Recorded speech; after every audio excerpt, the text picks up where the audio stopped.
Hey everyone, my name is Lucas Cordova, and today I want to talk about a memorable experience from my life. Unfortunately, this isn't really a funny or happy video, as the experience was quite tragic and sad, but to me it's just a constant reminder not to drink and drive, as I've had a first-hand account with what it can do. About a year and a half ago, almost 2 years ago, I was driving home from a friend's house when I went to a stop sign, and at the intersection, a truck sped by, maybe going 30 miles over the speed limit, right through the stop sign and curved directly into a tree and subsequently the wall right behind it.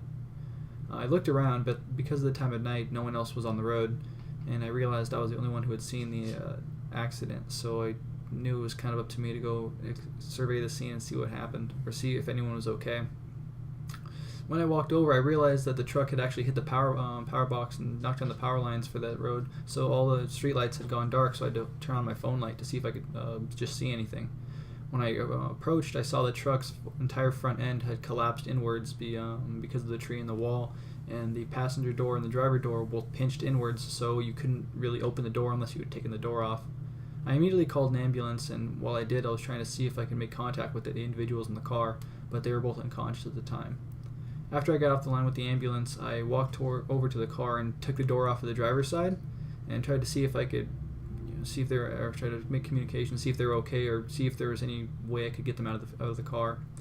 As soon as I took the door off, the driver, who had previously been slumped underneath his wheel, he regained consciousness and was bleeding from his face. And when he looked at me, he asked where he was, and when I let him know, he immediately jumped out of the car and just started running into the night barefoot.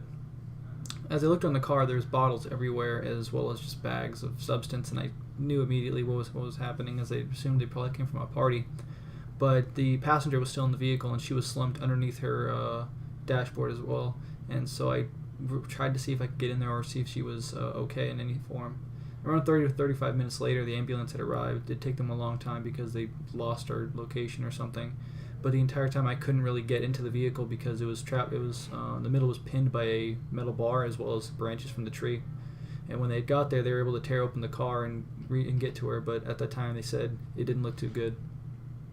On the way to the hospital, I was informed later that she had actually passed, as there was a lot of internal bleeding and hemorrhaging that was left untreated.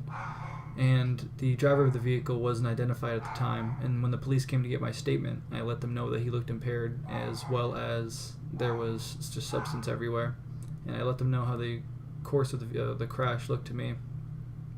They never really followed up with me, but it'll always, for me, be a reminder not to drink and drive, so I hope you guys do the same.